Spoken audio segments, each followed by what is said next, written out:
pendant ma consultation pour une vasectomie, le médecin m'a pris à part.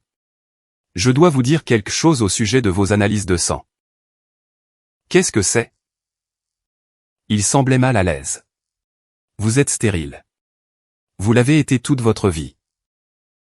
Mais j'ai 3 enfants. Juste à ce moment-là, mon fils aîné m'a appelé. Papa, maman, elle nous obligea. Les chaises en vinyle dans le bureau du docteur Morrison étaient du genre à coller aux jambes en été. James Caldwell était assis sur l'une d'elles depuis 20 minutes, remplissant des formulaires sur les antécédents médicaux familiaux ou des questions qui semblaient désormais écrites dans une langue étrangère. Sa main tremblait légèrement alors qu'il cochait la case « Consultation pour une vasectomie », bien que l'intervention elle-même lui parût maintenant une simple formalité. À 42 ans, James avait ce que la plupart des gens appelleraient une vie comblée. 3 enfants, Dylan, 15 ans, Kayla, 13 ans, et Marielle, 8 ans. Une maison confortable dans la banlieue de Charlotte. 20 ans avec sa femme, Marina. Il dirigeait un cabinet d'architecte de taille moyenne en ville, concevant des bâtiments qui lui survivraient. La vasectomie était une décision pratique, les grossesses difficiles de Marina, la pression que 3 enfants mettaient sur leurs finances, le simple fait que leur famille semblait complète. Monsieur Caldwell? La voix de l'infirmière le tira de ses pensées. Le docteur va vous recevoir. Le docteur Morrison était un homme mince, la soixantaine, avec des lunettes à monture métallique et l'expression perpétuellement inquiète de quelqu'un qui annonçait trop souvent de mauvaises nouvelles. Il serra la main de James avec ses 2 mains, un geste qui déclencha immédiatement une sonnette d'alarme. James, merci d'être venu. Asseyez-vous, je vous en prie. Y a-t-il un problème avec l'intervention? Demanda James en s'installant sur la chaise en face du bureau. Je sais qu'il y a des risques, mais Marina et moi en avons discuté. Il ne s'agit pas de la vasectomie. Le docteur Morrison sortit un dossier de son tiroir, l'ouvrit, puis le referma sans en regarder le contenu. Vos analyses de sang sont revenues. Le bilan standard que nous effectuons avant toute intervention chirurgicale. Les doigts du docteur tapotèrent une fois sur le dossier. James, je dois vous dire quelque chose, et il n'y a pas de manière facile de le dire. Selon vos résultats, vous êtes stérile. Azoospermie ou une absence totale de spermatozoïdes. Les marqueurs suggèrent que c'est congénital, ce qui signifie que vous êtes ainsi depuis votre naissance. Les mots semblaient atteindre les oreilles de James séparément de leur signification. Stérile. Toute la vie. Il les entendait, les comprenait individuellement, mais n'arrivait pas à en former une pensée cohérente. C'est impossible. J'ai 3 enfants. L'expression du docteur Morrison resta stable, une sympathie professionnelle mêlée à quelque chose qui ressemblait à de la pitié. J'ai fait le test 2 fois. Je l'ai même envoyé à un autre laboratoire. James, je suis certain des résultats. Le bureau parut soudain plus petit, l'air plus épais. L'esprit de James se mit à explorer toutes les possibilités, erreurs médicales, échantillons contaminés, une pathologie qui serait apparue puis disparue. Mais le visage du docteur Morrison lui disait que ce n'étaient pas des réponses qu'il trouverait. À quel point êtes-vous certain, s'entendit-il demander. Absolument. Le mot flotta entre eux comme une lame de guillotine. James se leva sans le vouloir, ses jambes agissant en pilote automatique. J'ai besoin de prendre l'air. James. Attendez. Mais il était déjà sorti, avait dépassé le poste des infirmières, traversé la salle d'attente où un jeune couple était assis, remplissant les mêmes formulaires que lui. Les mêmes mensonges. Le parking s'étendait devant lui, des hectares d'asphalte chauffés par le soleil qui ondulait dans la chaleur de l'après-midi. Il resta assis dans sa voiture pendant 10 minutes avant que son téléphone ne sonne. Le nom de Dylan s'afficha à l'écran. Papa. La voix de son fils était tendue, stressée d'une manière qui perça la spirale de James. Papa, tu dois rentrer à la maison. Maman, elle nous obligea, la ligne se coupa. James essaya de rappeler. Directement sur la messagerie vocale. Il essaya le numéro de Marina. Même chose. Un texto envoyé à Dylan ne fut pas distribué, le message suspendu dans les limbes numériques avec un petit point d'exclamation rouge. Quelque chose n'allait pas du tout. Il conduisit à l'instinct, L'esprit partagé entre la révélation du docteur Morrison et l'appel paniqué de Dylan. Le trajet de 15 minutes jusqu'à la maison en prit 8. Il remarqua à peine avoir grillé un feu rouge ou coupé la route à un camion de livraison. La maison des Caldwell se trouvait dans une impasse tranquille, une maison de style colonial à 2 étages avec des volets bleus que Marina avait insisté pour repeindre au printemps dernier. C'était la propre conception de James, construite il y a 12 ans, quand Kayla n'était encore qu'un bébé. Maintenant, elle semblait différente, comme un mot familier répété jusqu'à ce qu'il perde tout son sens. Le vélo de Dylan gisait sur le côté dans l'allée, la roue arrière tournant encore légèrement. Les chaussures de Kayla étaient éparpillées près de la porte d'entrée, qui était entr'ouverte. Le rythme cardiaque de James s'accéléra. Il monta les marches du perron 2 par 2. Dylan? Kayla. Le salon donnait l'impression qu'une tornade était passée par là. Coussin de canapé par terre, cadre photo face contre sol, la table basse poussée contre le mur. Mais c'était le silence qui le troublait le plus. Pas de télévision, pas de musique, rien du chaos ambiant qui accompagnait 3 enfants. Marielle? Marina? Un bruit de fracas vint de l'étage. James monta en courant, gravissant les escaliers 3 par 3. La chambre de Dylan. La porte était verrouillée. Dylan, ouvre.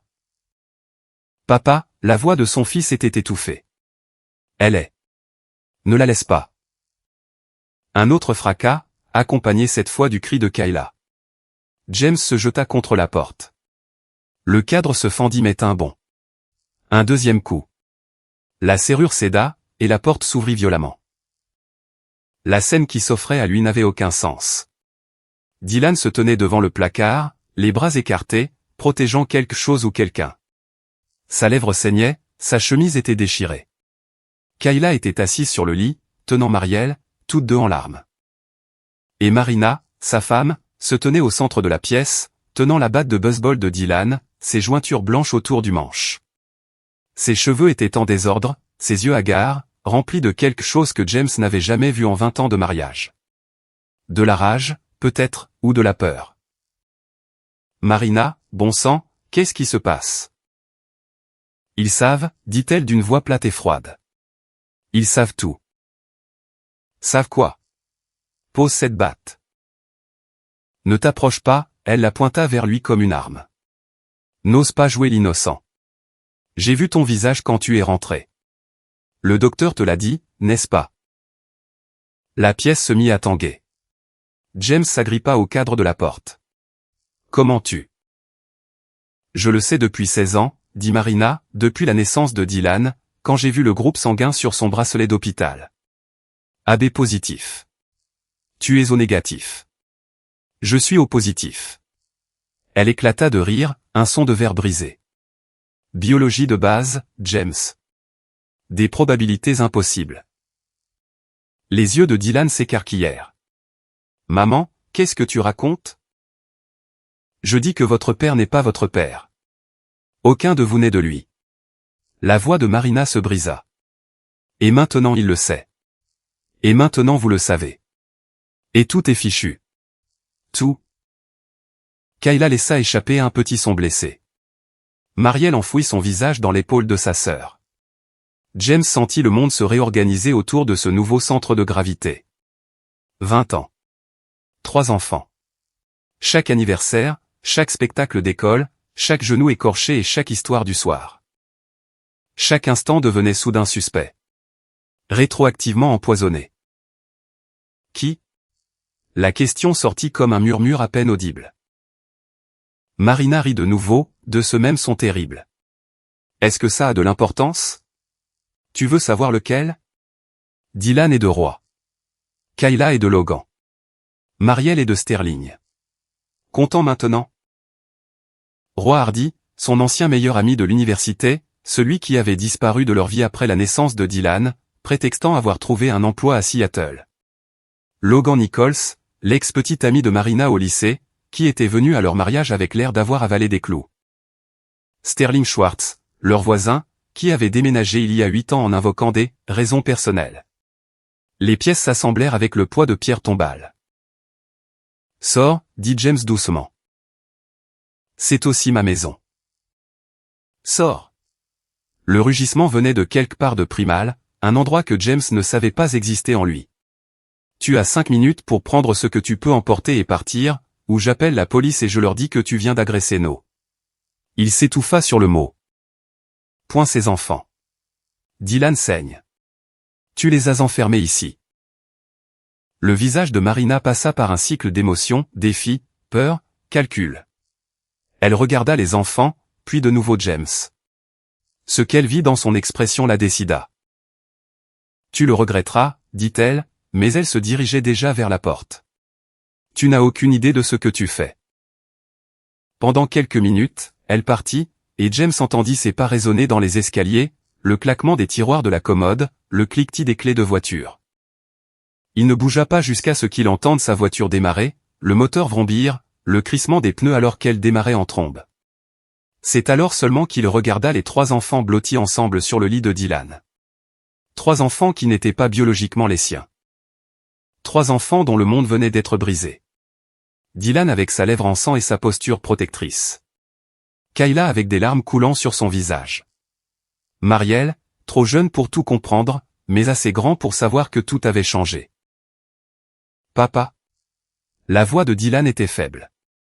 Est-ce que tu vas nous quitter aussi? La question le frappa comme un coup physique. James traversa la pièce et les prit tous les 3 dans ses bras, les serrant si fort qu'il pouvait sentir leur battement de cœur contre sa poitrine. Jamais, dit-il dans les cheveux de Dylan. Tu m'entends? Jamais. Je me fiche du sang. Je me fiche de l'ADN. Vous êtes à moi et je suis à vous, et ça ne changera pas. Ils restèrent ainsi un long moment, tous les 4 serrés les uns contre les autres, tandis que le soleil se déplaçait sur le sol et que la maison se calmait autour d'eux. L'esprit de James travaillait déjà, planifiait déjà. Marina l'avait trahi de la pire manière possible, mais elle avait commis une erreur critique. Elle avait abattu ses cartes trop tôt, et James Caldwell était très doué pour la planification à long terme. Les jours qui suivirent le départ de Marina se déroulèrent dans une réalité étrange et suspendue. James prit un congé personnel du cabinet, invoquant une « urgence familiale », ce qui était suffisamment vrai pour que personne ne pose de questions. Il passa les 48 premières heures à simplement faire tourner la maison. Repas, devoirs, coucher. La routine aidait, leur donnait à tous quelque chose à quoi se raccrocher tandis que le sol se dérobait sous leurs pieds. Le 3e jour, James s'assit à la table de la cuisine avec son ordinateur portable et un bloc-notes, attendant que les enfants partent pour l'école. Dylan avait insisté pour y retourner immédiatement à un besoin adolescent de maintenir la normalité. Kayla avait accepté après une journée supplémentaire à la maison. Mariel s'accrocha un peu plus longtemps mais suivit l'exemple de ses frères et sœurs. La maison semblait caverneuse en leur absence. James ouvrit son ordinateur portable et commença ses recherches. Pas sur le droit du divorce, cela viendrait plus tard. Pas sur les batailles pour la garde ou les tests ADN.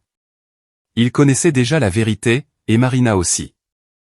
Ce dont il avait besoin, c'était d'informations sur les 3 hommes qui avaient engendré ses enfants. Roy Hardy fut facile à trouver. L'emploi à Seattle avait été réel, mais Roy n'avait pas duré longtemps dans le secteur de la tech.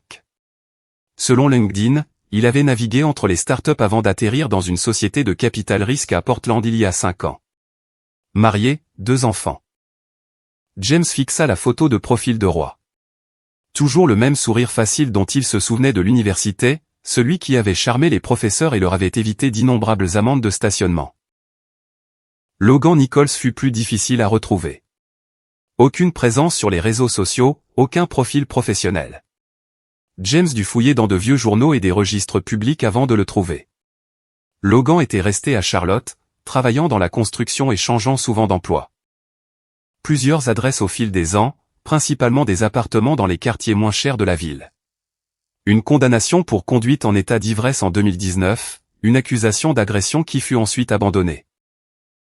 Sterling Schwartz s'en était bien sorti. Promotion immobilière. Selon le site web de son entreprise, il était marié à Patrice Clay, une avocate. Pas d'enfant mentionné, bien que la biographie de Sterling mentionne son amour pour le mentorat des jeunes et l'entraînement d'équipes de football de jeunes. L'hypocrisie fit serrer la mâchoire de James. Son téléphone vibra. Un numéro inconnu. Il envisagea de l'ignorer, puis répondit. Monsieur Caldwell, ici Amber Baker du cabinet Thorne et Associés. Votre femme a retenu nos services hier. Nous vous appelons pour vous informer que Madame Caldwell demande le divorce et la garde exclusive des 3 enfants mineurs. Vous devriez recevoir les papiers dans la semaine. James posa son stylo très soigneusement. La garde exclusive. Oui, monsieur. Madame Caldwell a formulé de graves allégations concernant votre aptitude en tant que parent. Elle demande également le domicile conjugal, une pension alimentaire complète pour les enfants et une pension pour elle-même. Je vous appelle par courtoisie professionnelle pour vous suggérer de vous faire représenter par un avocat immédiatement. Quelles allégations? Je ne suis pas autorisé à discuter des détails, mais je vous recommande de parler à un avocat. Je vais être franche avec vous. Je fais ça depuis 20 ans. Quoi qu'il se passe dans votre mariage, ces enfants ont besoin de stabilité.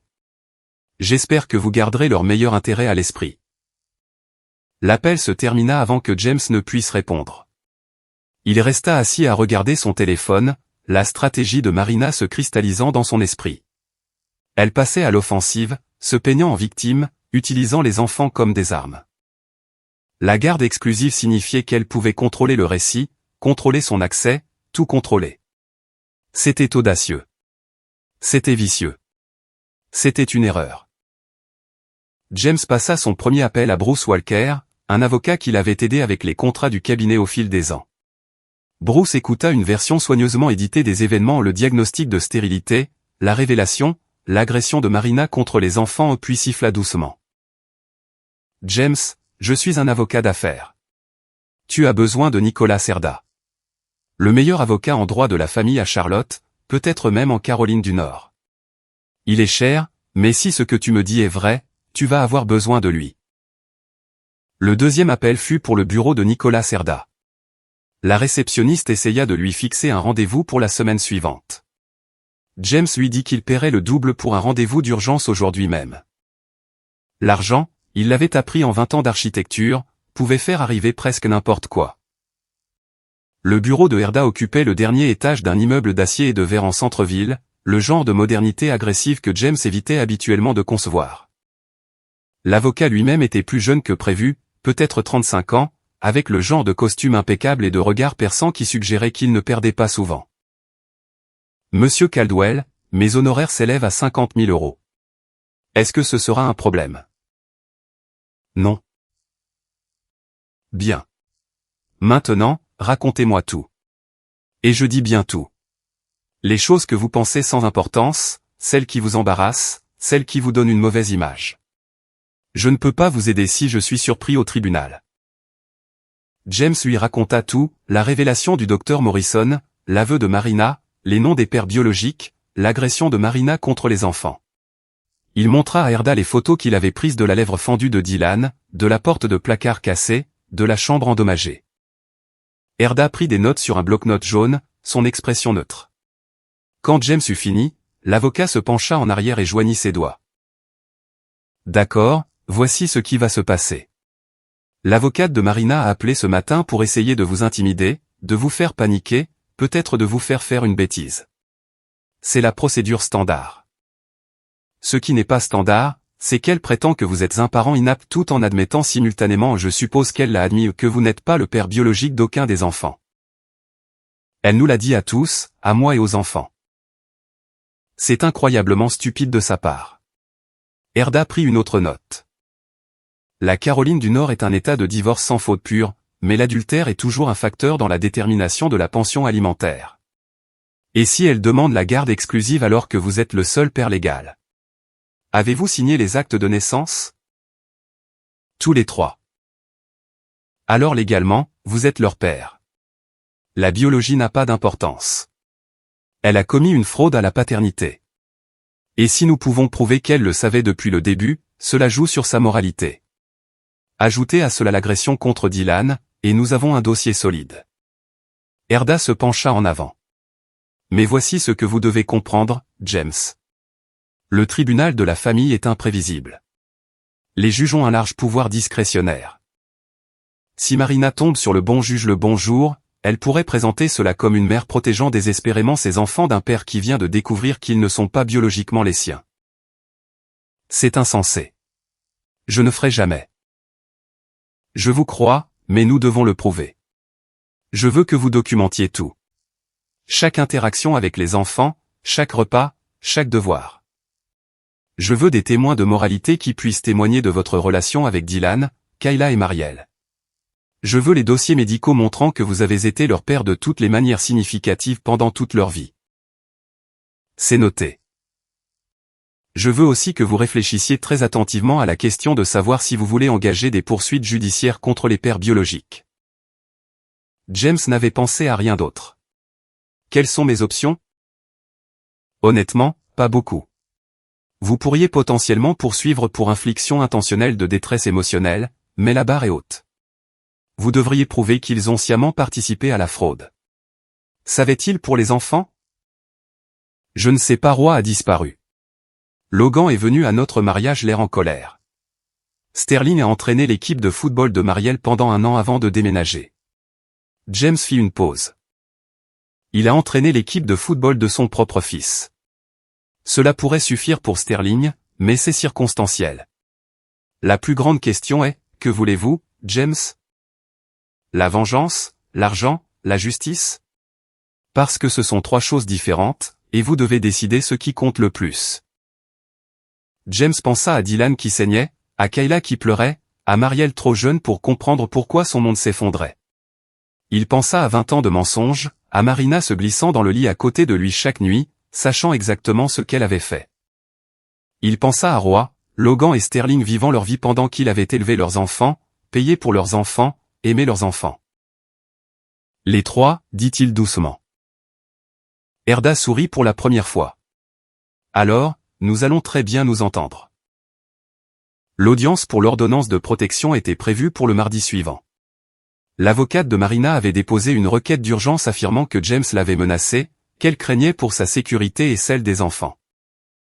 C'était une manœuvre tactique transparente pour éloigner James de la maison et des enfants pendant qu'elle consolidait sa position. Erda était prêt. La salle d'audience était plus petite que ce que James avait prévu, plus bureaucratique que dramatique.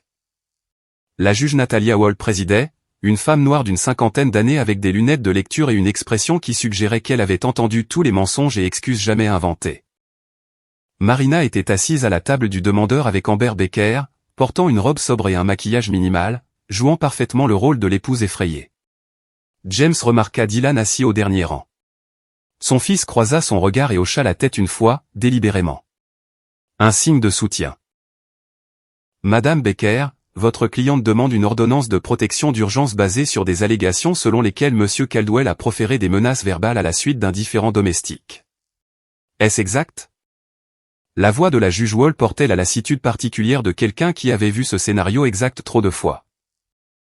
Oui, votre honneur. Madame Caldwell craignait pour sa sécurité et celle de ses 3 enfants après que Monsieur Caldwell soit devenu violent lorsqu'elle lui a demandé de quitter le domicile conjugal.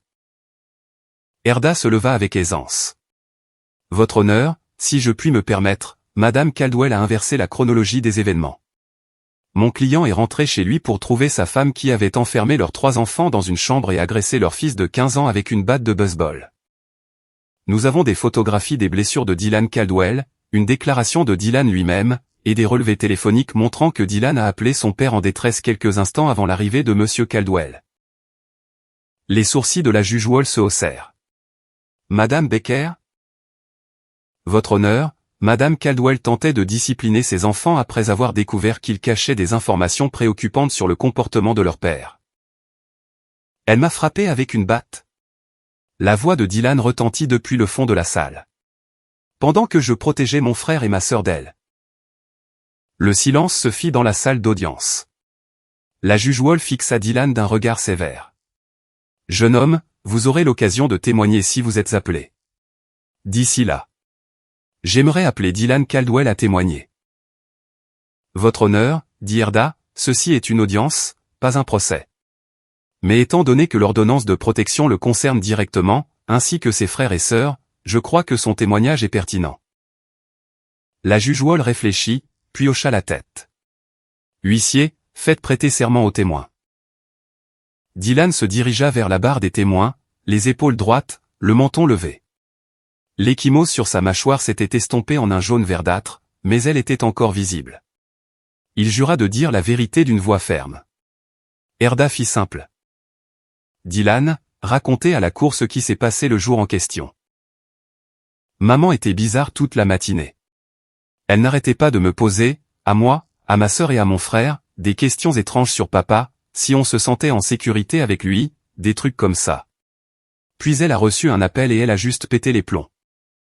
Elle a commencé à crier que papa savait, qu'on allait tous le découvrir, que tout était fichu. Elle nous a fait monter, puis nous a enfermés dans ma chambre. Quand j'ai essayé de sortir, elle m'a repoussé. C'est là que j'ai appelé papa. Que s'est-il passé après que vous ayez appelé votre père? Maman a attrapé ma batte de baseball dans le placard. Elle criait qu'on ne comprenait pas, que papa nous quitterait, qu'elle nous protégeait. Marielle a commencé à pleurer, et quand Kayla a essayé de le consoler, maman a brandi la batte. Je me suis mis sur son chemin. Votre mère vous a frappé avec la batte? Elle visait la porte, je crois. Peut-être. Je ne sais pas. Mais oui, elle m'a frappé. Elle m'a fendu la lèvre. Puis papa est rentré et l'a fait partir. Votre père vous a-t-il déjà menacé, vous ou vos frères et sœurs? Jamais. Votre père a-t-il déjà été violent avec vous? Il m'a donné une fessée quand j'avais 8 ans pour avoir volé dans un magasin. C'est tout. Une dernière question, Dylan. Voulez-vous vivre avec votre père? Oui. Kayla et Marielle aussi. On en a déjà parlé. Le contre-interrogatoire de Madame Becker fut bref et inefficace. Elle tenta de suggérer que Dylan mentait pour protéger son père, mais le sang-froid du garçon ne faiblit pas. Lorsqu'il quitta la barre, il retourna à sa place sans regarder sa mère.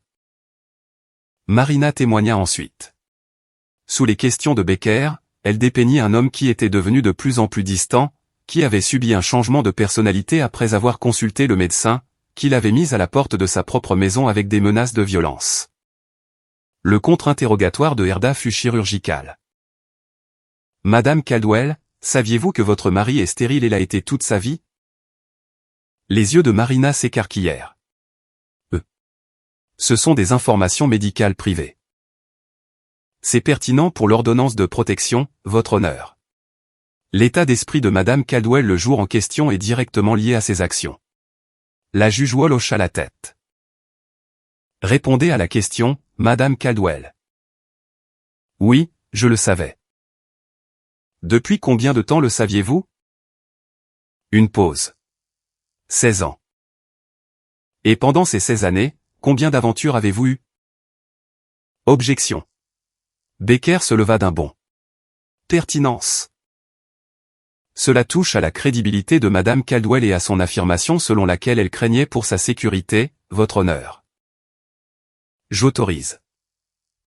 Le visage de Marina était devenu pâle. 3.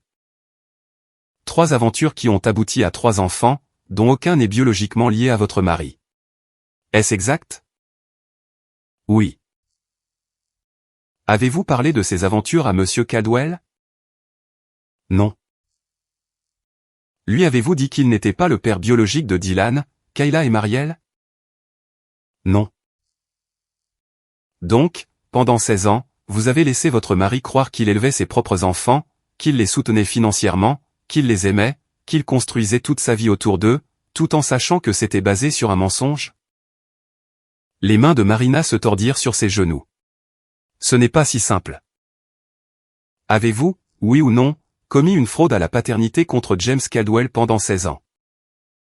Objection. Retiré. Madame Caldwell, le jour en question, vous avez enfermé 3 enfants âgés de 15, 13 et 8 ans dans une chambre et agressé l'aîné lorsqu'il a tenté de protéger ses frères et sœurs. Le niez-vous? J'essayais de les protéger. De leur père qui découvrait la vérité que vous aviez cachée pendant 16 ans. Le sang-froid de Marina se fissura. Vous ne comprenez pas. Quand James l'a découvert, je savais qu'il partirait. Je savais qu'il me les prendrait. Tout ce que j'ai fait, c'était pour garder ma famille unie. En frappant un garçon de 15 ans avec une batte de baseball? Silence. La juge Wall retira ses lunettes et se frotta l'arête du nez. J'en ai assez entendu. La demande d'ordonnance de protection est rejetée. De plus, j'accorde à Monsieur Caldwell la garde exclusive temporaire des 3 enfants mineurs en attendant une audience complète. Madame Caldwell, vous aurez un droit de visite supervisée un week-end sur 2, supervisé par un tuteur désigné par le tribunal. La séance est levée. Le marteau tomba comme le tonnerre. Marina resta figée pendant que Erda rassemblait ses papiers. James vit le moment où elle réalisa ce qui venait de se passer. Sa manœuvre pour garder les enfants avait non seulement échoué, mais s'était retournée contre elle de façon spectaculaire. Elle les avait complètement perdus. À l'extérieur de la salle d'audience, Dylan serra James dans ses bras assez fort pour lui faire mal. « Tu as assuré. »« Toujours, » dit James. Puis plus bas, « Va attendre dans la voiture. J'arrive dans 1 minute. » Il trouva Marina dans le couloir, Amber Baker lui parlant à voix basse et pressante. Quand Marina vit James approcher, elle congédia son avocate d'un geste. « Tu viens te vanter ?» Sa voix était cassante. « Je viens te faire une offre. » James garda sa voix égale, contrôlée. « Laisse tomber la procédure de divorce. Donne-moi la garde exclusive. Renonce volontairement à tes droits parentaux. Tu es fou. En échange, je ne porterai pas plainte pour fraude. Je ne te poursuivrai pas pour l'argent que j'ai dépensé pour élever des enfants que tu savais ne pas être les miens. Je ne dirai pas à Dylan, Kayla et Marielle les noms de leur père biologique avant qu'ils ne soient adultes et puissent prendre leurs propres décisions quant au contact. Il fit une pause. Et je te donnerai 50 000 € pour recommencer ailleurs. Marina eut un rire amer. C'est tout? 20 ans de mariage et tu me rachètes pour 50 000? 20 ans de mensonges, Marina. Je suis généreux. Et ma maison? Ma vie? Ce sont mes enfants. Biologiquement, ils ne sont pas les miens. Légalement, ils le sont. Et après ce que tu as fait à Dylan, après les avoir enfermés dans une chambre comme des animaux, tu as de la chance que je t'offre quoi que ce soit. La voix de James tomba à un murmure. Accepte l'accord, parce que si nous allons au procès, je m'assurerai que tout le monde sache exactement ce que tu as fait. Ta famille, tes amis, ton employeur. Je m'assurerai que ces 3 hommes sachent qu'ils ont des enfants qu'ils n'ont jamais reconnus. Je raserai toute ta vie et je salerai la terre derrière toi. Tu ne peux pas. Je suis architecte, Marina. Je planifie à long terme. Je construis des choses destinées à durer. Et en ce moment, je suis en train de construire un dossier qui t'enterrera si profondément que tu ne reverras jamais la lumière du jour. Il ajusta sa veste. Tu as 48 heures pour décider. Après ça, l'offre expire et je passe à la politique de la terre brûlée. Il s'éloigna sans se retourner, les mains tremblantes d'adrénaline.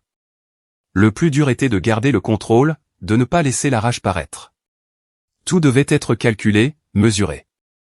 Il avait appris cela en architecture, l'émotion était l'ennemi de la précision. Derrière lui, il entendit Marina se mettre à pleurer. Il ne se retourna pas. La maison s'installa dans un nouveau rythme. Au cours des semaines suivantes, James engagea Dolores Ramos, une nounou et gouvernante recommandée qui l'aida à gérer le chaos de 3 enfants pendant qu'il travaillait. Le cabinet s'était montré compréhensif quant à ses heures réduites, mais il ne pouvait pas s'absenter éternellement. Son projet actuel, un développement à usage mixte en centre-ville, nécessitait son attention. Mais les soirées appartenaient à Dylan, Kayla et Marielle. Devoir à la table de la cuisine, dîner ensemble tous les soirs, film le week-end. Il ne parlait pas beaucoup de Marina. Ces visites supervisées étaient des affaires gênantes et brèves dans un lieu neutre où elle et les enfants s'asseyaient dans un silence inconfortable pendant qu'un travailleur social prenait des notes. Elle n'avait pas encore signé les papiers. Les 48 heures étaient passées, puis 1 semaine, puis 2. Erda assura à James que c'était normal, les gens avaient besoin de temps pour accepter qu'ils avaient perdu. Mais James connaissait Marina mieux que ça. Elle préparait quelque chose. La réponse arriva un mardi soir. James examinait des plans dans son bureau à domicile quand son téléphone sonna. Numéro inconnu. Indicatif de Portland. Allô? James Caldwell? La voix était familière mais vieillie, éraillée par les années et peut-être l'alcool. C'est Roy. Roy Hardy. La main de James se resserra sur le téléphone. Comment as-tu eu ce numéro? Marina m'a appelé. Elle a dit que tu savais pour Dylan. Que tu menaçais de ruiner sa vie si elle ne renonçait pas à ses enfants. Une pause. Ses enfants, James, pas les tiens. J'ai signé un acte de naissance. Je l'ai élevé. Je suis son père de toutes les manières qui comptent. Sauf biologiquement. Accepte la vérité. La voix de Roy prit un ton plus dur. Écoute, je n'ai pas su pour Dylan pendant des années. Marina et moi, on a eu un truc juste après votre mariage. Je n'en suis pas fier. Quand elle m'a dit qu'elle était enceinte, j'ai supposé que c'était de toi. Puis elle m'a appelé il y a 8 ans, m'a dit la vérité, m'a demandé de l'argent. Tu lui en as donné. Je lui ai donné 50 000 € pour qu'elle reste hors de ma vie. Et de celle de Dylan. J'ai une famille, James. Une femme qui ne sait pas que j'ai trompé avec la femme de mon meilleur ami. Des enfants qui ne savent pas qu'ils ont un demi-frère. J'ai payé pour mon silence, et j'ai payé pour le sien. James sentit les pièces du puzzle se réarranger. Elle t'a fait chanter. Appelle ça comme tu veux. Mais maintenant tu menaces de faire exploser ma vie de toute façon, et je ne peux pas laisser ça arriver. Alors, voici mon offre. Tu laisses Marina tranquille. Tu ne poursuis pas cette vendetta. Tu ne dis pas à Dylan qui est son père biologique, et je m'assurerai que tu sois dédommagé pour tes ennuis. À combien estimes-tu mes ennuis? 200 000. Virement bancaire propre. Intraçable. James rit sans humour. Tu penses que c'est une question d'argent? Tout est une question d'argent, James. Tu es architecte. Tu le sais mieux que quiconque. Les bâtiments, les mariages, les familles. Tout n'est que capital et contrat. Non. Le mot sortit plat et final. Tu ne vas pas t'en sortir en payant. Tu as couché avec ma femme. Tu as engendré mon fils. Et tu l'as payé pour qu'elle se taise pendant que je l'élevais. Cela te rend complice. Je t'offre une fortune. Je t'offre un choix. Tu peux tout avouer à ta famille volontairement, établir une relation avec Dylan s'il le souhaite quand il sera plus grand, et faire face aux conséquences de tes actes comme un adulte. Ou je peux m'assurer que tout ton entourage découvre exactement quel genre de personne tu es. Ta femme, tes employeurs, tes enfants. Je mettrai des annonces dans les journaux de Portland s'il le faut. Tu bluffes. Et c'est moi. J'ai déjà perdu tout ce qui comptait. J'élève 3 enfants qui ne sont pas biologiquement les miens, marié à une femme qui m'a menti pendant 20 ans, et je dois faire face à 2 autres hommes qui l'ont aidé à le faire.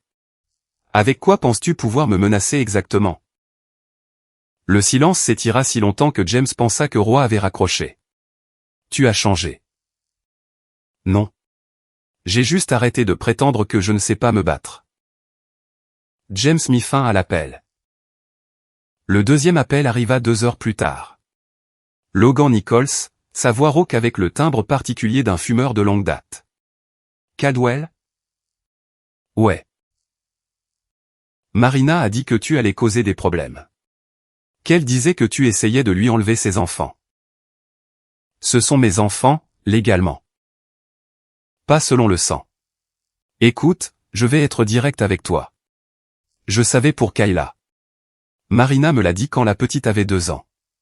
J'étais dans une mauvaise passe à l'époque. L'alcool, les bagarres, je n'arrivais pas à garder un emploi. Marina a dit que Kayla était mieux avec toi pour l'élever. Et elle avait raison. Je n'étais pas fait pour être père. Et maintenant? Maintenant je suis sobre depuis 2 ans. J'ai un travail stable. J'ai remis ma vie en ordre. Et je me dis que je devrais peut-être rencontrer ma fille. Voir s'il y a une place dans sa vie pour son vrai père. La menace était évidente. James garda sa voix égale. Kayla a 13 ans. Elle vient de découvrir que sa mère a trompé son père, l'homme qu'elle a appelé papa toute sa vie, et que je ne suis pas biologiquement lié à elle. Elle est dévastée. Et tu penses que c'est le bon moment pour introduire plus de chaos dans sa vie? Je pense que j'ai des droits. Tu n'as rien. Tu n'as jamais reconnu la paternité. Tu n'as jamais payé de pension alimentaire. Tu n'as jamais passé une seule nuit blanche quand elle était malade, ni aidé pour les devoirs, ni appris à faire du vélo. Tu es un donneur de sperme avec des illusions de grandeur. Marina a dit. Marina est une menteuse et une fraudeuse qui est sur le point de tout perdre. Si tu veux t'accrocher à elle, vas-y. Mais comprends bien ceci, je me battrai contre toi au tribunal avec toutes les ressources dont je dispose. Je prouverai que tu es un parent inapte. Je m'assurerai que Kayla sache exactement pourquoi tu es resté à l'écart pendant 13 ans, parce que tu étais un ivrogne et un raté qui ne pouvait pas se donner la peine d'essayer. Espèce de... Et si par miracle tu obtiens un droit de visite, je m'assurerai que Kayla sache que tu n'es apparu que maintenant pour aider Marina à me faire du mal. Pas parce que tu l'aimes, pas parce que tu veux une relation, mais parce que tu es manipulé par une femme qui t'utilise comme une arme. James fit une pause. Comment penses-tu que ça va se passer? Comment penses-tu qu'une fille de 13 ans réagira en rencontrant le père qui l'a abandonné, qui n'est apparu que lorsque c'était pratique? La ligne se coupa.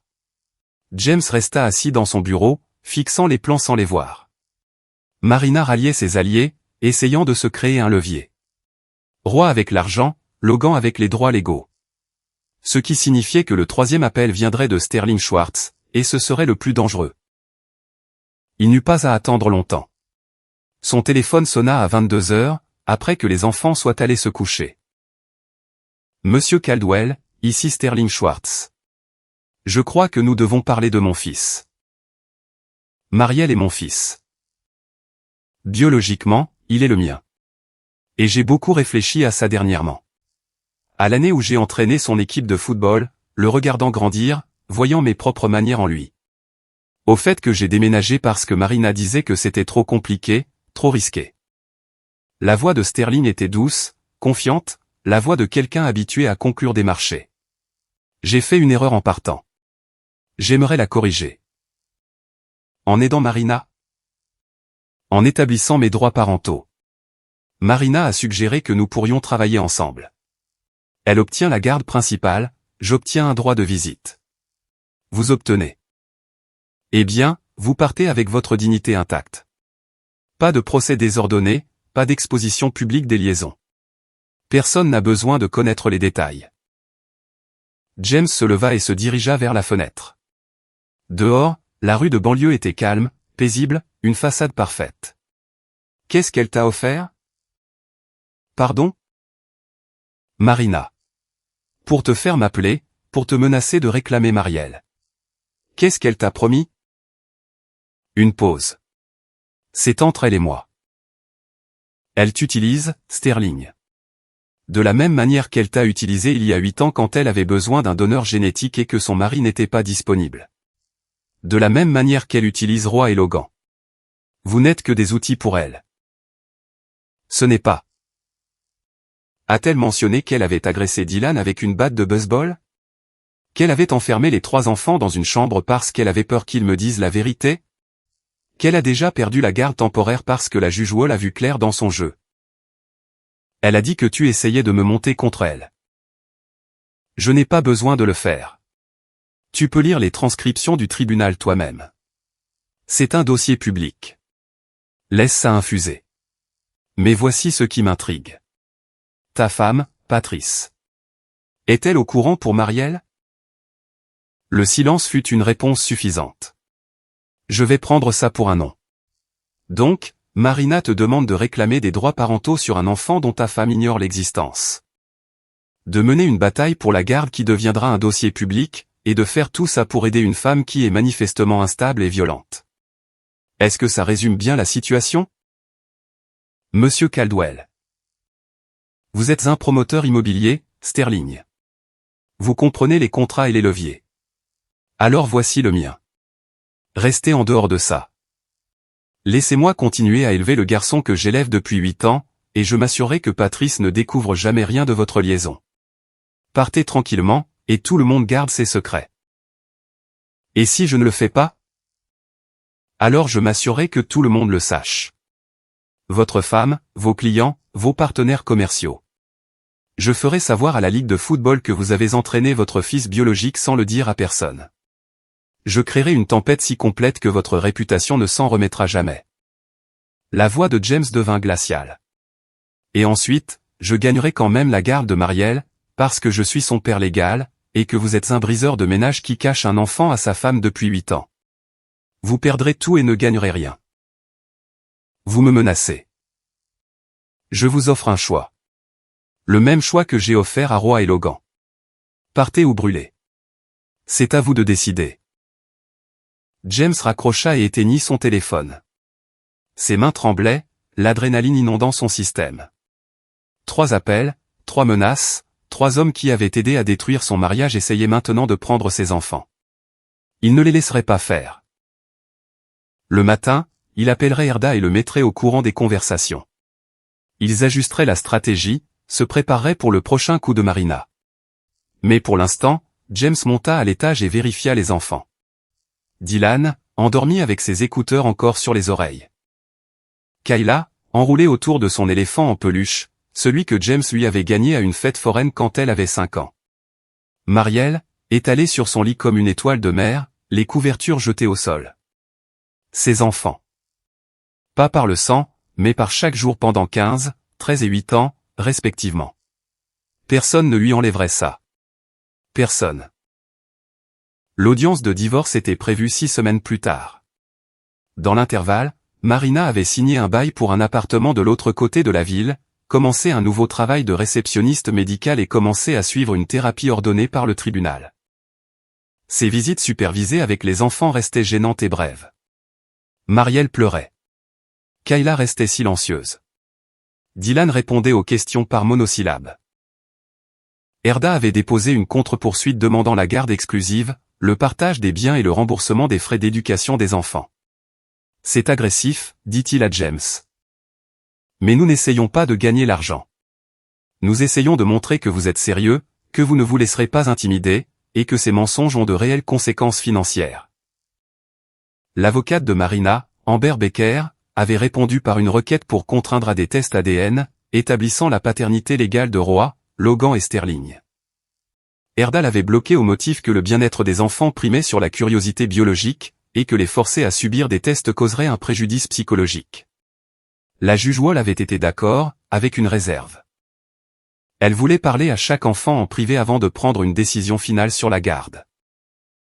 C'est ainsi que James se retrouva assis dans un couloir de palais de justice un vendredi après-midi, regardant Dylan disparaître dans le bureau de la juge. Erda était assis à côté de lui, révisant ses notes.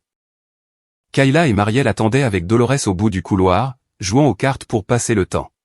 « Arrêtez de vous inquiéter », dit Erda sans lever les yeux. « Dylan est un gamin intelligent. Il dira la vérité. C'est ce qui m'inquiète. Et si la vérité ne suffit pas ?» 20 minutes plus tard, Dylan sortit. Il fit un petit signe de tête à James. « C'est bon, disait-il. J'ai fait ma part. » Kayla suivit, sa silhouette mince semblant encore plus petite alors qu'elle suivait l'huissier dans le bureau.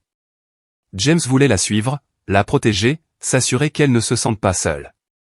Mais tout ce qu'il pouvait faire était d'attendre. Quand Kayla sortit 30 minutes plus tard, ses yeux étaient rouges mais secs. Elle se dirigea droit vers James et le serra fort dans ses bras. « Je lui ai tout dit », chuchota-t-elle. « Sur maman. Sur le fait que tu as toujours été mon père. Sur le fait que je ne veux pas vivre avec elle. Tu n'étais pas obligé. Si, je l'étais. Tu t'es battu pour nous. Il est temps que nous nous battions pour toi. » L'entretien de Marielle fut plus court. 15 minutes. Quand il sortit, il pleurait. James le prit dans ses bras, malgré la protestation du garçon qui disait qu'il était trop grand pour être porté. « Que s'est-il passé ? » La juge a demandé si j'aimais maman, dit Marielle contre l'épaule de James. J'ai dit, oui, mais j'ai peur d'elle. Je lui ai parlé de la batte, de comment les yeux de maman avaient l'air bizarres ce jour-là. James tint son plus jeune fils pendant qu'il pleurait, conscient que c'était l'un de ces moments qui définirait leur de vie. Marielle se souviendrait d'avoir eu peur, mais il se souviendrait aussi d'avoir été tenu dans les bras. La juge Wall les rappela tous dans son bureau 1 heure plus tard. Cette fois, ce n'était pas la salle d'audience, mais son vrai bureau, tapissé de livres de droit et de diplômes encadrés. Marina était assise sur une chaise, James sur une autre. Becker et Erda flanquaient leurs clients respectifs. J'ai parlé avec les 3 enfants, commença la juge Wall en retirant ses lunettes. J'ai examiné les dossiers, les rapports de police, les dossiers médicaux, les relevés financiers. J'ai considéré les arguments des 2 parties, et j'ai pris ma décision. Les mains de Marina se crispèrent sur ses genoux. Madame Caldwell, je veux être très clair sur quelque chose. Je comprends que les situations familiales sont complexes. Je comprends que les mariages échouent et que les gens font des erreurs. Mais ce que vous avez fait, agresser un garçon de 15 ans, enfermer 3 enfants dans une chambre, créer une atmosphère de peur et d'instabilité, ce n'est pas une erreur. C'est de la maltraitance. Votre honneur, ma cliente était sous une extrême détresse émotionnelle. Madame Becker, les excuses ne m'intéressent pas. Je m'intéresse au bien-être de 3 enfants qui méritent mieux que ça. La juge Wall se tourna de nouveau vers Marina.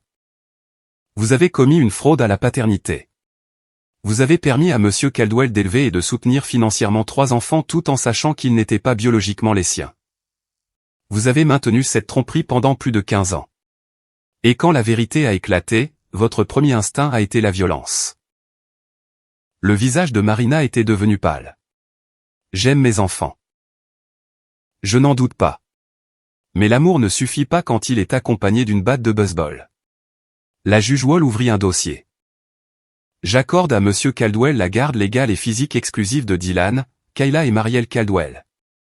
Vous aurez un droit de visite supervisé 2 fois par mois, qui passera à un droit de visite non supervisé après 6 mois de conformité réussie à la thérapie et à la gestion de la colère. Vous paierez une pension alimentaire dont le montant sera déterminé par les directives de l'État. Et vous n'aurez aucun mot à dire sur les décisions majeures concernant la santé, l'éducation ou le bien-être des enfants. Non.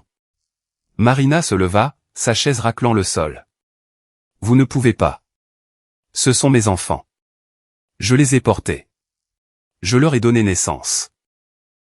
Et vous avez frappé l'un d'eux avec une batte de baseball quand il a essayé de protéger ses frères et sœurs. La voix de la juge Wall aurait pu couper du verre. Asseyez-vous, Madame Caldwell. Marina s'assit, des larmes coulant sur son visage. Quant à la répartition des biens, j'attribue le domicile conjugal à Monsieur Caldwell, étant donné qu'il sera le parent gardien principal et que la stabilité des enfants doit être priorisée. Les comptes de retraite seront partagés conformément à la loi de l'État. Madame Caldwell ne recevra pas de pension alimentaire compte tenu de l'adultère et de la fraude. La juge Wall referma le dossier. C'est ma décision finale. Si vous souhaitez faire appel, vous êtes libre de le faire, mais je vous préviens que la cour d'appel aura accès à mes notes des entretiens avec les enfants. Tous les 3 ont été très clairs sur leurs souhaits. Le marteau tomba. Les sanglots de Marina emplirent le petit bureau. Becker posa une main sur son épaule, mais Marina la rejeta. Elle regarda James avec une haine si brute qu'il recula d'un pas. « J'espère que tu es content, cracha-t-elle. Tu m'as tout pris. »« C'est toi qui as tout gâché, » dit James doucement. « Je me suis juste assuré que tu ne puisses pas prendre les enfants aussi. » À l'extérieur du palais de justice, James appela les enfants. Dylan répondit à la première sonnerie. « Papa ? » « C'est fait. Vous restez avec moi. » Tous les 3. Le cri de joie à l'autre bout du fil fut si fort que James dut éloigner le téléphone de son oreille. Il pouvait entendre Kayla et Marielle célébrer en arrière-plan, Dolores essayant de les calmer. « On sort dîner, » décida James. « Où vous voulez. Et demain, on parlera de la suite. Mais ce soir, on fête ça. » Papa, la voix de Dylan était devenue sérieuse. Merci. De t'être battu pour nous. De ne pas avoir abandonné. Je me battrai contre le monde entier pour vous 3. On le sait. C'est pour ça qu'on t'aime. James raccrocha avant que son fils ne puisse l'entendre pleurer. Mais la victoire au tribunal ne signifiait pas que la guerre était finie. 3 jours après l'audience, James reçut une lettre recommandée d'un avocat de Portland. Roy Hardy demandait des droits parentaux et de visite avec Dylan. 2 jours plus tard, Logan Nichols déposa des documents similaires pour Kayla. Sterling Schwartz attendit une semaine avant que son avocat ne contacte Erda pour établir la paternité de Marielle. Marina a joué sa dernière carte. Elle a coordonné tout ça, dit Erda, étalant les documents juridiques sur son bureau. Elle leur a probablement promis à tous une pension alimentaire réduite s'ils l'aidaient, ou les a menacés de les nommer publiquement s'ils ne le faisaient pas. Quoi qu'il en soit, nous menons maintenant une guerre sur 3 fronts.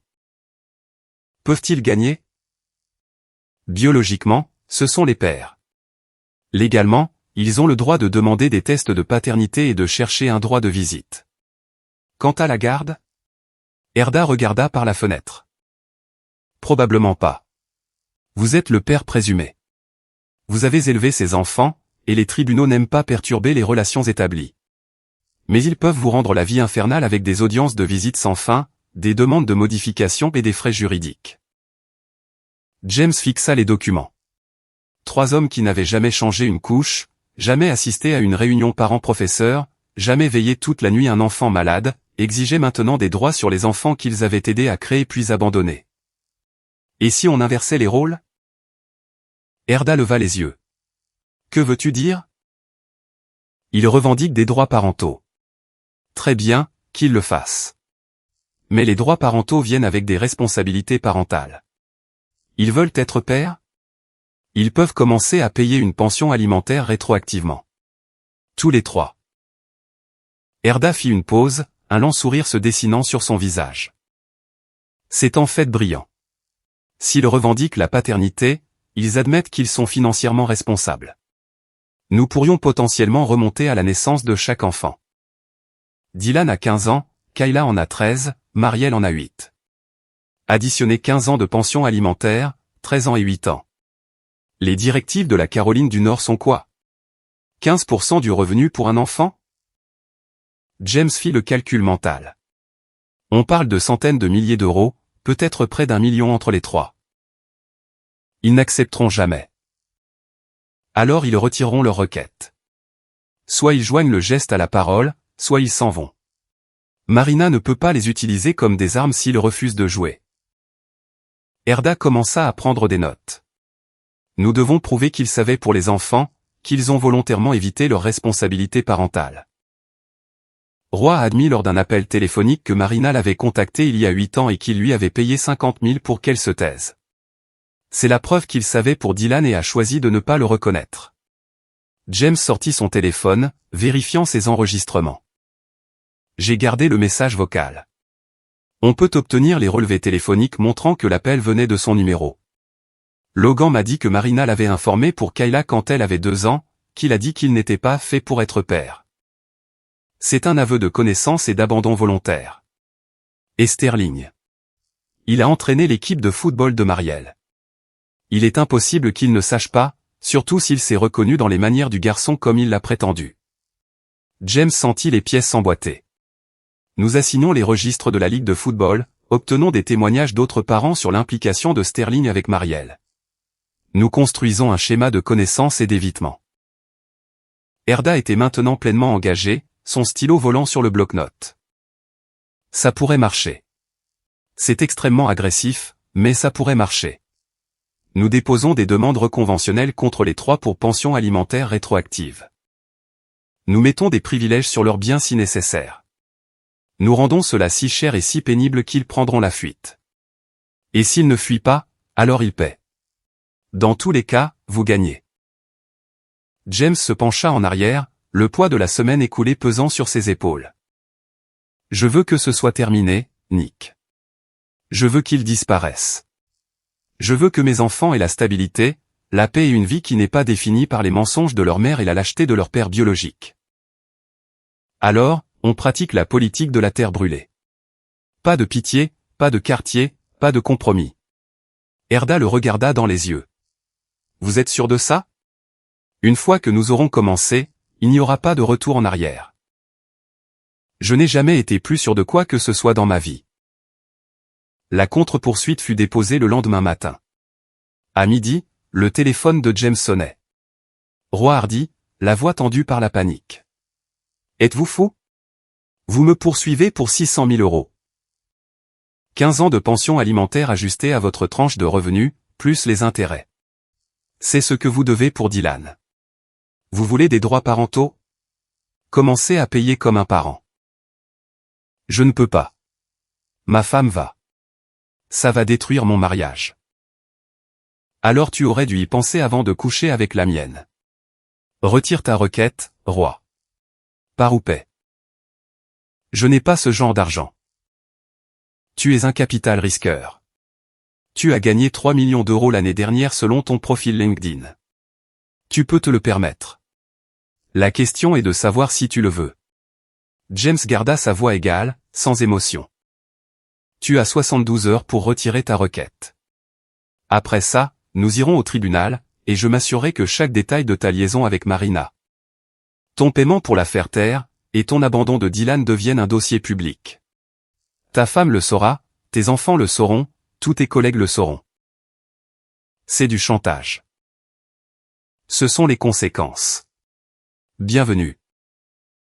Logan Nichols s'appela 2 heures plus tard, ivre et agressif. Tu crois que tu peux me faire peur avec de l'argent? Je n'ai rien que tu puisses prendre. Alors tu te déclareras en faillite et tu passeras la prochaine décennie à reconstruire ton crédit pendant que l'État saisira ton salaire. Ou tu peux t'éloigner de Kayla et la laisser avoir une vie normale. C'est ma fille. C'est la fille que tu ne voulais pas à sa naissance. La fille que tu as ignorée pendant 11 ans. La fille dont tu ne t'es souvenu que lorsque Marina avait besoin de toi pour me faire du mal. James fit une pause. Comment penses-tu que Kayla se sentira quand elle apprendra ça? Quand elle lira la déposition où tu admets que tu savais pour elle et que tu as choisi de ne pas t'impliquer parce que tu étais trop occupé à boire? La ligne devint silencieuse, à l'exception de la respiration saccadée de Logan. Je te donne une chance de faire ce qu'il faut pour la première fois en 13 ans. Saisis-la. Retire la requête. Laisse Kayla se souvenir de toi comme du père qu'il aimait assez pour la laisser partir, pas comme du profiteur qui a essayé de l'utiliser comme levier. Logan raccrocha sans répondre. Sterling Schwartz n'appela pas. Au lieu de cela, son avocate, une femme vive nommée Ursula Cummings, contacta Erda directement. Mon client est prêt à retirer sa requête concernant Marielle Caldwell en échange du retrait par Monsieur Caldwell de sa demande de pension alimentaire rétroactive et de la signature d'un accord de non-divulgation concernant les circonstances de la filiation de Marielle. Erda l'a mis sur haut-parleur. Madame Cummings, votre client veut préserver son mariage en cachant le fils qu'il a engendré lors d'une liaison extra-conjugale. Je comprends la motivation, mais mon client n'est pas intéressé par la protection des secrets de Monsieur Schwartz. Alors nous irons au procès, établirons la paternité et demanderons la garde partagée. Monsieur Schwartz est prêt à être un père pour Marielle. Et Madame Schwartz est-elle prête à être la belle-mère de l'enfant illégitime de son mari, intervint James. Parce que nous la ferons témoigner dans le cadre de la procédure de communication des pièces. Elle apprendra tout. Une pause. Vous bluffez. Essayez-moi. J'ai déjà perdu mon mariage. Sterling a encore le sien à perdre.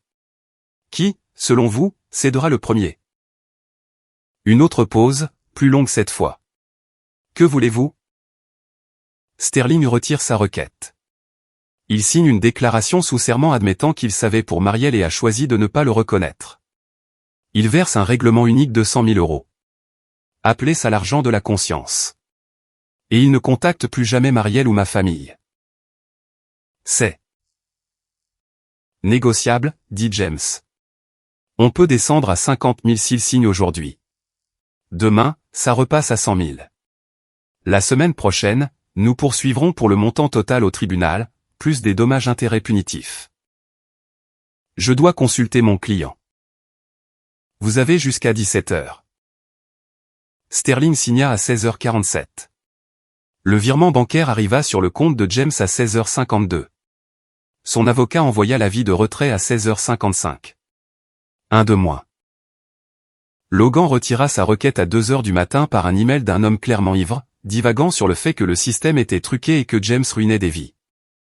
Erda répondit par un accusé de réception formelle et un rappel que si Logan tentait de contacter Kayla avant ses 18 ans, il réclamerait la totalité de la pension alimentaire. Ce qui laissait roi. Le délai de 72 heures arriva et passa sans nouvelles. Erda déposa la demande de pension alimentaire, mit des privilèges sur les biens de Roy et envoya des assignations à son employeur et à l'avocat en divorce de sa femme, car l'enquêteur privé de Erda avait découvert que le mariage de Roy battait déjà de l'aile. Roy céda 3 jours plus tard avec un appel direct à James, contournant les avocats. « Tu as gagné, dit Roy, la voix vide. Je retire tout. Mais je veux que tu saches ce que tu as fait. Ma femme me quitte. Mes enfants ne me parlent plus. Je perds mon emploi parce que le scandale est mauvais pour la réputation du cabinet. Tu as détruit toute ma vie. Non, Roy. Tu as détruit ta vie quand tu as couché avec la femme de ton meilleur ami. Je me suis juste assuré que tu ne puisses pas détruire la mienne aussi. » James ne ressentit aucune satisfaction, seulement une finalité froide et vide. Tu aurais pu être un père pour Dylan. Tu aurais pu le reconnaître à sa naissance, l'élever, l'aimer. Au lieu de ça, tu as payé Marina pour le cacher et tu as fait comme s'il n'existait pas. Ce n'est pas de ma faute. C'est de la tienne. J'espère que tu pourras vivre avec toi-même. Je le peux. Et toi? Roy raccrocha sans répondre. 6 mois plus tard, la maison des Caldwell avait retrouvé une apparence de normalité. Dylan avait commencé les cours de conduite et parlait d'université. Kayla avait rejoint le club de théâtre et découvert un talent pour la scénographie. Marielle avait grandi de 3 pouces et perdu 2 dents de devant. Les visites supervisées de Marina étaient passées à des visites non supervisées, 2 week-ends par mois. Les enfants revenaient de ces visites calmes et renfermés, mais ils y allaient sans se plaindre. James avait appris à ne pas poser trop de questions. La guérison qui devait se faire entre eux et leur mère se ferait à leur propre rythme. Les 50 000 euros de sterling étaient sur un compte d'investissement destiné aux études des enfants. James y avait ajouté l'argent de l'assurance vie qu'il avait encaissé et les économies qu'il avait accumulées. Cela ne couvrirait pas tout, mais c'était un début. Un samedi matin à la fin du printemps, James travaillait dans le garage quand Dylan apparut à l'entrée, son téléphone à la main. « Papa, on peut parler ?» James posa ses outils. « Toujours. Qu'est-ce qui se passe ?» J'ai réfléchi. À mon père biologique. Roy. La voix de Dylan était soigneusement neutre. Je sais que tu as dit que je pourrais décider quand je serai plus grand si je veux le connaître, mais je suis curieux. Pas parce que je veux qu'il soit mon père ou quoi que ce soit. Tu es mon père. Mais parce que je veux comprendre d'où je viens. La poitrine de James se serra, mais il garda son expression calme. D'accord. Que veux-tu savoir? Tout. Qui il est, comment il est, pourquoi il est resté à l'écart. Dylan baissa les yeux sur son téléphone. Je veux savoir si je peux le contacter. Juste pour parler, pour lui poser des questions. C'était le moment que James redoutait et préparait.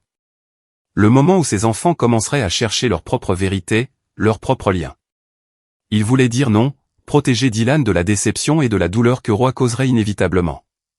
Mais ce n'était pas son droit. Roy Hardy vit à Portland. Il est en train de divorcer parce que sa femme a découvert ton existence. Il a perdu son emploi pour la même raison. Aux dernières nouvelles, il travaillait comme consultant et vivait avec son frère. James sortit son téléphone, trouva les coordonnées de Roy et les tendit à Dylan. Voici son email et son numéro de téléphone. Si tu veux le contacter, je ne t'en empêcherai pas. Mais je veux que tu comprennes quelque chose d'abord. Quoi? Roy a fait des choix. Il a choisi d'avoir une liaison avec ta mère. Il a choisi de se cacher quand elle est tombée enceinte. Il a choisi de la payer plutôt que de te reconnaître. Et quand il a finalement essayé de faire partie de ta vie, c'est parce que ta mère l'a manipulé pour le faire. Pas parce qu'il s'est réveillé un jour et a décidé d'être un père. James regarda son fils dans les yeux. Je ne dis pas ça pour te monter contre lui. Je le dis pour que tu y ailles les yeux ouverts. Roy n'est pas la personne que tu pourrais espérer. Dylan hocha lentement la tête. Mais ça ne te dérange pas que je lui parle? Ça ne me dérange pas que tu prennes tes propres décisions. Tu as 15 ans, tu es assez grand pour gérer des vérités compliquées. Juste. La voix de James se cassa. Juste souviens-toi que la biologie ne fait pas un père. Le temps le fait. La présence le fait. L'amour le fait. Et peu importe ce que Roi te dit, peu importe la relation que tu pourrais développer avec lui, tu es mon fils. Ça ne change pas. Dylan traversa le garage et serra James fort dans ses bras.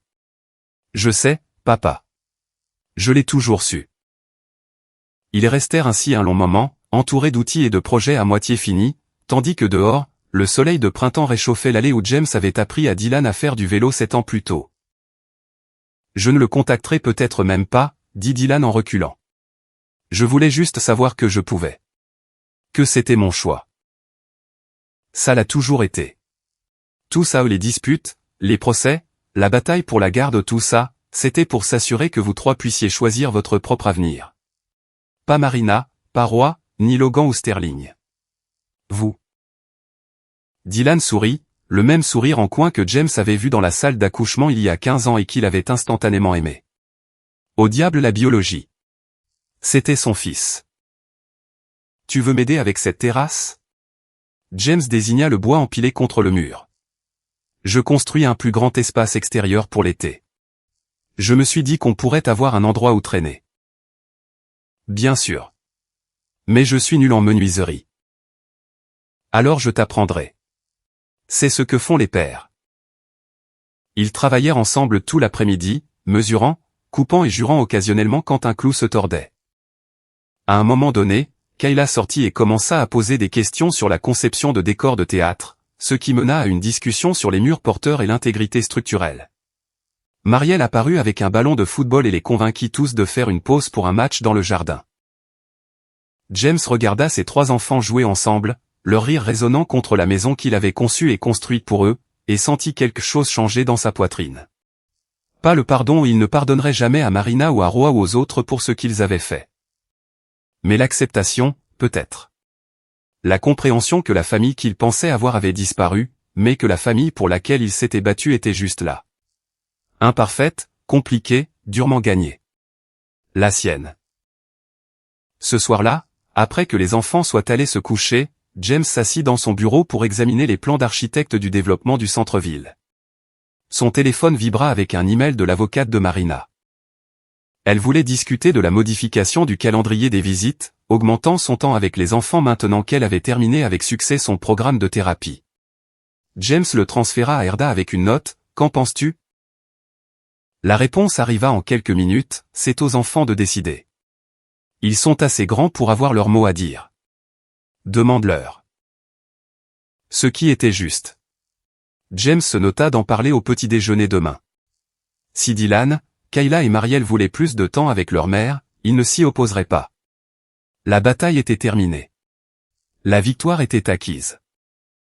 Venait maintenant la partie la plus difficile, vivre avec la victoire, construire quelque chose de nouveau à partir des décombres, apprendre à ses enfants que la force ne consistait pas à ne pas tomber, mais à se relever.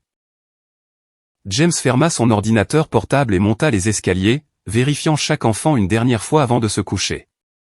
Dylan, endormi avec un livre sur la poitrine. Kayla, enroulée autour de son éléphant.